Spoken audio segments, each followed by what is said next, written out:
We're hugely dependent on language to help us express what we really think and feel. But some languages are better than others at crisply naming important feelings.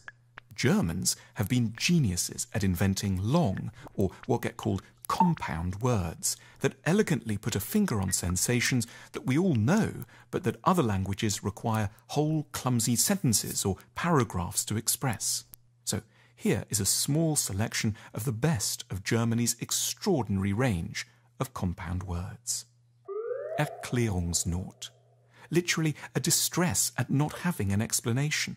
The perfect way to define what a partner might feel when they're caught watching porn or are spotted in a restaurant with a hand they shouldn't be holding.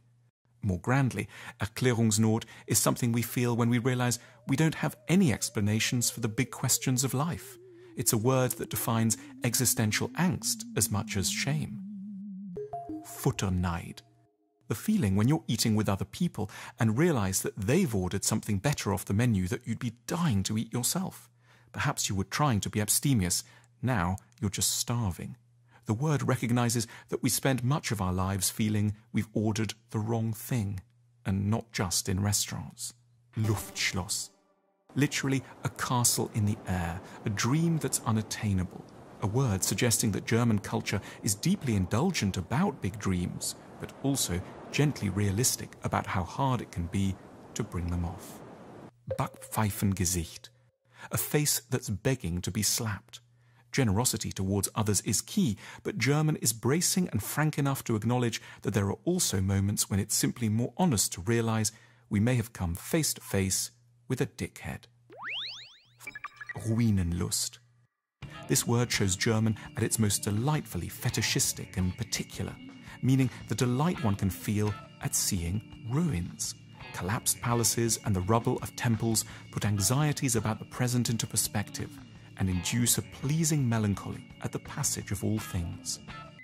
Kummerspeck. Literally sorrow fat. A word that frankly recognizes how often, when one is deeply sad, there is simply nothing more consoling to do than to head for the kitchen and eat. Fremdschämen.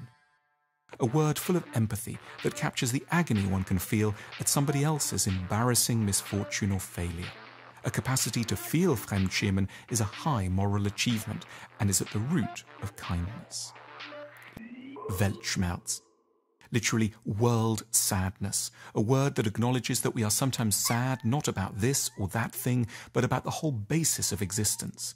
The presence of the word indicates a culture that isn't falsely cheerful but takes tragedy as a given.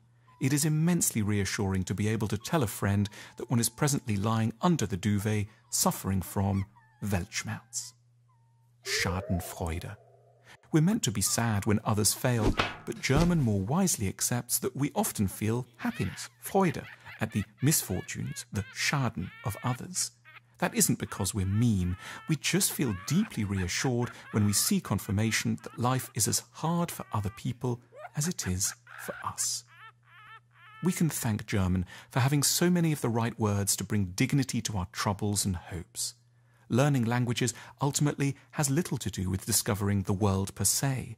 It's about acquiring tools to help us get a clearer grasp on the elusive parts of ourselves.